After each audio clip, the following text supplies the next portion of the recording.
Terceiro episódio da aula de inferência filogenética, nós vamos falar sobre outros critérios de otimização, além da parcimônia. Tá? Por que a gente precisa de critérios de otimização? Né? Por que a gente precisa da parcimônia ou de outros critérios de otimização? Por causa de um problema que é o que a gente chama de conflito entre caracteres, tá certo?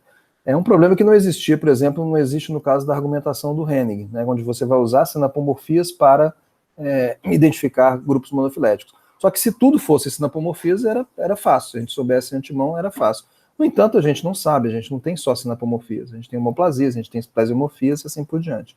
Então, quando a gente tem uma matriz de dados, diferentes caracteres indicam diferentes árvores. Então, por exemplo, nessa matriz que a gente fez o exercício na última aula, esse caráter número 1, por exemplo, ele indicava essa árvore aqui. Ó, tá? Por quê? Porque ele favorecia esse arranjo aqui, com menor número de transformações. Já esse caráter aqui, ele indicava essa árvore aqui. A gente acabou escolhendo essa daqui porque o número total de passos era menor. Então, o conflito de caracteres, entre caracteres, ele faz com que a gente precise de definir um ótimo, definir um critério de otimização. No caso, a gente pode definir ótimos diferentes. No caso, a gente escolheu a parcimônia é um dos critérios de otimização que a gente tem para escolher entre soluções diferentes. Né? Então, nesse caso, o que a maioria dos caracteres indicar vai ser aquela árvore que vai ter máxima parcimônia. Tá bom? Então, a solução para o conflito entre caracteres são os critérios de otimização. Então, a máxima parcimônia, MP, geralmente abreviada, né, tem em inglês também, a gente vai escolher aquela árvore com o menor número de passos, ou seja, aquela que tem o menor comprimento total. Tá? Outras opções de critérios que a gente vê em inferência filogenética são a distância, que foi um critério popular no passado e que acabou deixando de ser utilizado e que, na verdade, voltou a ser utilizado mais recentemente com a genômica. Tá? A máxima verossimilhança, que acabou ao longo dos anos, principalmente dos anos 90 e 2000, sendo mais popular para os dados moleculares do que a máxima parcimônia, que continuou popular nos dados morfológicos, e nos últimos 10, 20 anos a inferência bayesiana acabou ficando mais popular ainda do que a máxima verossimilhança. Então hoje a gente tem principalmente a inferência bayesiana nos dados moleculares, continuando tendo a parcimônia nos dados morfológicos, tá certo? Bom, a distância como critério de otimização, ela tem duas origens muito distintas, com filosofias muito distintas. Uma origem é nos trabalhos de genética, de bioquímica, né, de imunologia, dos anos 60, de 1960 principalmente. Né? Então, os trabalhos, por exemplo, pioneiros do Seric e do Wilson, com distâncias imunológicas, onde você compara a distância imunológica de diferentes espécies. Essa distância imunológica é dada a partir da reação de antígenos com anticorpos de diferentes espécies. Você vai comparando as espécies 2 a 2, tá certo? E aí você obtém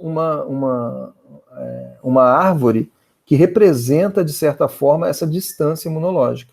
Então, essa árvore aqui, por exemplo, representa a distância imunológica entre vários primatas, incluindo humanos, chimpanzés e gorilas. Você vê que eles estão até numa politomia aqui, porque a distância é muito próxima, mas a gente sabe que eles são mais próximos entre eles do que com o orangotango, com o gibão, ou do que outros macacos do Velho Mundo. E esse trabalho nos mostrou que, na verdade, a distância entre humanos e chimpanzés é muito menor do que se imaginava. Tá? Outros dados vieram depois, como, por exemplo, a hibridação de DNA, né, principalmente nos anos de 1980, né, ficou bastante popular, onde você pega DNA de duas espécies diferentes e faz uma hibridação, faz um experimento de hibridação. Você aquece o DNA, a dupla hélice abre, você esfria o DNA, né, no anelamento, nessa uma temperatura mais baixa de anelamento, esses DNA de fitas de diferentes espécies acabam hibridando, tá certo? E essa hibridação, o que acontece? Você tem uma diferença de temperatura de anelamento dependendo do grau de complementaridade das fitas de DNA. E essa diferença nos dá uma distância entre diferentes espécies. Então a gente sabe, mesmo antes de ter o genoma da espécie humana ou do chimpanzé, a gente sabe que a diferença entre humanos e chimpanzés é em torno de 1%. Por quê? Porque a gente tem essa hibridação de DNA, a gente consegue saber o grau de diferença com base na hibridação de DNA. Que é uma técnica interessante, mas você tem que fazer cada um. Então você tem que pegar o humano com o chimpanzé, o humano com o gorila, o humano com o orangotango com o chimpanzé. Tem que pegar cada par e comparar, porque você vai ter uma distância par a par entre cada um desses pares. E a partir disso você pode construir uma árvore usando essa distância como parâmetro, tá certo? Então, são dados que já são nativos de distância. Tá? Uma outra opção é você transformar dados que não são de distância, dados discretos, por exemplo, uma matriz como sequências de DNA, você pode também transformar numa matriz de distância, é o que faz muito faz hoje em dia com dados genômicos. A grande vantagem da análise de distância é que ela é muito rápida, os algoritmos são muito rápidos. Então, quando você tem dados numa escala gigantesca, como dados genômicos, muitas vezes, se você fosse usar outro critério de otimização, como a parcimônia, especialmente a distância, especialmente a verossimilhança, você demoraria, né, um tempo infinito. Então, você acaba usando a distância porque é uma coisa rápida. Tá? Outra origem da distância como método para fazer árvores é da taxonomia numérica, que eu já mencionei na aula de classificação, que é uma escola, né, dos anos 50, 1950 1960, que propunha que a classificação dos organismos seguisse o princípio fenético, tá? Ou seja, o princípio da similaridade. Nesse caso, a proposta dessa escola não é que as análises representassem a filogenia, tá? Porque a proposta explícita deles é que a análise representasse a distância. Então, uma árvore construída com esse método é um fenograma, não é um filograma, não é um cladograma, não é uma árvore de relações filogenéticas, é uma árvore de relações fenéticas, de similaridade, não de parentesco, tá certo? No entanto, eles desenvolveram várias técnicas, vários métodos que acabaram se popularizando, são aplicados hoje em dia, inclusive, na genômica, né, onde você tem muitas variáveis e você acaba tendo que separar o conjunto de variáveis, você tem que fazer análises multivariadas que permitam você saber como que a variação está distribuída naquele conjunto de dados. Tá? No caso da taxonomia numérica, é uma análise que tem sua origem principalmente em análise morfológica, morfométrica, e geralmente com muita estatística associada. Então, por exemplo, aqui a gente tem 3 espécies diferentes que foram analisadas morfometricamente com várias medidas, e a gente tem uma análise multivariada mostrando que você tem, nesse morfoespaço, você tem uma das espécies bem diferente das outras duas que estão sobrepostas nessa parte do morfoespaço aqui. Tá? Então, e você poderia usar isso daí para construir, né, uma árvore. Né? De novo, a árvore que vem da taxonomia numérica não é uma árvore filogenética, é um fenograma. Mas o pessoal da genética, já apesar das árvores serem construídas com base na distância, o objetivo deles era, na verdade, inferir o grau de parentesco, tá? A partir de uma distância. O que pode funcionar, mas muitas vezes tem seus problemas. Por exemplo, vamos pegar aqui humanos, chimpanzés e gorilas. Tá? Vamos supor que a gente use uma determinada técnica e obtenha uma distância entre eles. Tá? Vamos supor, pode ser distância imunológica, pode ser hibridação de DNA. E aí você tem essa matriz de distância aqui, por exemplo. Tá? Então a distância, vamos supor que seja 14%, 8%, a distância entre humanos e chimpanzés é 14%, humanos e gorilas, humanos e gorilas de 14%, gorilas e chimpanzés 8%. Tá? Então essa é uma matriz de distância par a par, humanos, chimpanzés e gorilas versus humanos, chimpanzés e gorilas. Tá? Então você tem essas 3 distâncias aqui. A partir disso você pode construir uma árvore. Tá? Essa árvore, por exemplo, representa essa matriz de distâncias aqui. Tá? Por exemplo, a distância de 8 entre chimpanzés e gorilas está aqui, ó, 4 com mais 4, 8. Tá? Essa é o que a gente chama de distância patrística, uma distância na filogenia. Tá? Já a distância de humanos, ó, 7 com mais 3, 10 com mais 4, 14. A distância de humanos para chimpanzé é 14. Tá? 7 com mais 3, 10 com mais 4, 14. A distância de humanos para gorilas também é 14. Então essa árvore aqui representa exatamente essa matriz de distâncias aqui. Só que ela coloca o chimpanzé e o gorila como irmãos. Por quê? Porque exatamente eles são mais... uma distância menor entre eles do que humanos em relação aos humanos. No entanto, a árvore verdadeira é essa daqui, ó. Tá? Essa é a árvore verdadeira, onde humanos e chimpanzés são mais próximos entre si. Essa é a filogenia. Vamos supor que a gente soubesse, a filogenia verdadeira. Olha só, essa árvore aqui também é compatível com essa matriz, ó. 10 com mais 4, 14. Diferença de humanos e chimpanzés, 14. 10 com mais 2, 12, com mais 2, 14. A distância entre humanos e gorilas, 14. 4 com mais 2, 6, com mais 2, 8. Distância entre chimpanzés e gorilas, 8. Tá? Então, a distância não necessariamente reflete o parentesco. Tá? Aqui a gente tem uma distância menor entre humanos, entre chimpanzés e gorilas, no entanto, um parentesco maior entre humanos e chimpanzés. Tá? É aquela diferença que eu já falei para vocês várias vezes do parentesco, que é um princípio filogenético, e da similaridade, que é o princípio fenético. Tá? Então, o problema da distância é esse daí, que não necessariamente ela vai representar o parentesco. Pode ser que sim, pode ser que não. Quando a gente compara a distância com parcimônia, a gente pode, por exemplo, imagina uma matriz de caracteres discretos para 4 espécies quaisquer, A, B, C, D, tá? E você tem os caracteres e tal. Você pode inferir, por exemplo, essa árvore aqui como a árvore mais parcimoniosa com base nesses dados, tá? Você pode também transformar essa árvore aqui, essa matriz de caracteres discretos, em uma matriz de distância para par, ou seja, você vai calcular a distância a partir da matriz de caracteres discretos. É diferente de você já obter os dados com caracteres de distância, né? Por exemplo, hibridação de DNA já é um dado que resulta numa distância. Você não sabe quais caracteres são diferentes, você só sabe que a diferença entre humanos e chimpanzés é de 1%, tá? Aqui você está calculando a distância para par. Então você pode transformar essa matriz numa matriz de distância e calcular uma árvore a partir da matriz de distância. Só que aqui, por exemplo, ó, essa árvore também deu o mesmo problema que eu mencionei antes, né? Você tem A mais próximo de C e D filogeneticamente, mas A é mais parecido com B. Por quê? A e B compartilham plesiomorfias, sim, plesiomorfias. Tá?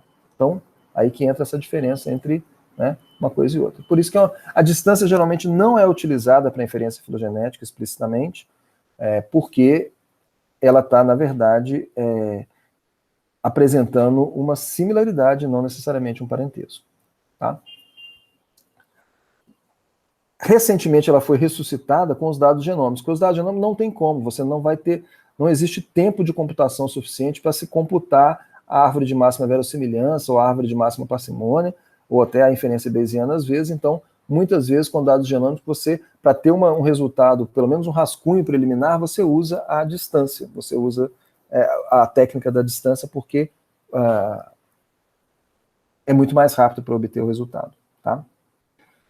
Bom, a máxima verossimilhança, a gente trabalha com coisas que a gente sabe, e a gente calcula probabilidades de mudanças a partir do que a gente sabe. Geralmente a verossimilhança ela é aplicada para dados moleculares. Por quê? Porque dados moleculares, a evolução molecular ela é mais bem conhecida, os mecanismos de evolução molecular são conhecidos mais a fundo do que os da evolução morfológica. A morfologia é uma coisa mais complexa. A molecular, você está trabalhando no nível de moléculas, né, de estruturas químicas, então é um pouco mais fácil. Por exemplo, os nucleotídeos, tá, eles são de 2 tipos, né, as purinas, que têm 2 anéis de carbono, e as pirimidinas, que têm 1, né, e as mudanças, as mutações são diferentes, né, quando você tem uma mutação entre purinas ou entre pirimidinas, que a gente chama de transição. É muito mais fácil disso acontecer do que mutações entre grupos diferentes, tá? Isso é o que a gente chama de transversões. Então a gente sabe, na evolução molecular, que a probabilidade de transição é muito maior do que a probabilidade de transversão. Tá? Sabendo disso, a gente pode usar isso na inferência filogenética. Então a gente pode dar um valor maior para uma transversão do que para uma transição, por exemplo. Tá? A gente pode, na verdade, usar as probabilidades de mudança de cada base para cada uma das outras bases. E aqui, por exemplo, alfa e beta estão representando, alfa está representando as transições e beta está representando as transversões. Então a gente pode usar isso na hora da inferência filogenética. E como que a gente usa? Na máxima verossimilhança, ao invés de buscar a árvore, né, no caso da parcimônia, é a árvore que tem a máxima parcimônia, o menor número de passos. Aqui é a árvore que tem a maior probabilidade de ter gerado os dados, porque no fundo os dados que nós temos hoje são um produto da árvore. Né? Mas para calcular essa probabilidade, a gente precisa de assumir um modelo de substituição de nucleotídeos. Tá? Então, são 2 etapas na análise. Primeiro escolher o modelo, tá? E depois estimar as probabilidades e encontrar a árvore de máxima verossimilhança. Esses modelos, existem vários modelos descritos, né? Muitos deles têm autores japoneses, né? Porque eles são muito bons nesse assunto. Então, Jukes Cantor, né? No caso não é japonês, mas Kimura 2 parâmetros, Hasegawa Kishino e Ano, né? Então, muitos deles, e cada modelo tem suas características, né? E o que é um modelo matemático? O que tem nesse modelo? Tá? Ele tem, por exemplo, ele tem probabilidades de transições e transversões, ele tem frequência de base. Então aqui tem um exemplo, só para vocês entenderem, aqui são as bases, né? Esse modelo aqui, o Jukes-Cantor, ele assume que todas as bases têm a mesma frequência, tá? E assume que as probabilidades de mudar são todas iguais. É o modelo mais simples que tem, né? Então, o que acontece? Quando a gente aplica esse modelo para um conjunto de dados, né, de sequência de DNA, a gente teve esse resultado aqui, ó, chimpanzés com gorila e humano, irmão dos dois, tá? Ou seja, deu a árvore errada, né, vamos dizer assim, com esse valor aqui de verossimilhança, tá? Se a gente ajustar o modelo, por exemplo, se a gente permitir, no caso aqui, que muda 2 parâmetros, que é um modelo que já permite a diferença de transições e transversões, tá certo? Então, transições são muito mais prováveis do que transversões. Você já obtém a árvore correta de humanos mais próximos de chimpanzé, tá? Então, esse modelo é melhor, né, mais realista. Então, usando esse modelo, você já tem um resultado melhor, tá? Você pode ter um modelo mais complexo, né, o HKY. Então, diferentes modelos vão te dar diferentes parâmetros e vão te dar resultados diferentes. Então, a gente precisa, antes da análise, escolher o modelo que mais se adequa aos nossos dados, tá? Na aula prática que a gente vai fazer de inferência filogenética, com dados moleculares, a gente vai fazer uma análise com verossimilhança e vai comparar, na verdade, os resultados de verossimilhança, de distância e de parcimônia para vocês verem os resultados, tá? A gente não vai falar de inferência bayesiana, porque a gente precisaria de um curso inteiro para falar sobre detalhes sobre todas essas técnicas de inferência filogenética. Mas a gente vai ver um exemplo, então, uma prática que nós vamos comparar esses 3 critérios de otimização. Como eu falei, geralmente a parcimônia é mais usada com dados morfológicos, geralmente a verossimilhança é mais usada, e a inferência bayesiana também, com dados moleculares, tá certo? E a distância, hoje em dia, ela é mais usada com dados genômicos mesmo, dados com quantidades muito grandes, tá certo? E você pode usar vários critérios e comparar os resultados. Se os resultados forem os mesmos, você tem mais confiança naquela sua árvore, se a árvore tiver algumas diferenças, aqueles clados que estão diferentes, você talvez possa desconfiar um pouco, ou você pode ter razões filosóficas para acreditar que a parcimônia seja superior à verossimilhança ou que a verossimilhança seja superior à parcimônia. Tá bom? Depende muito da escola dos autores, tá certo? Então é isso. Na próxima aula a gente vai ver outros assuntos, como o suporte, coalescência e o relógio molecular. Próximo episódio.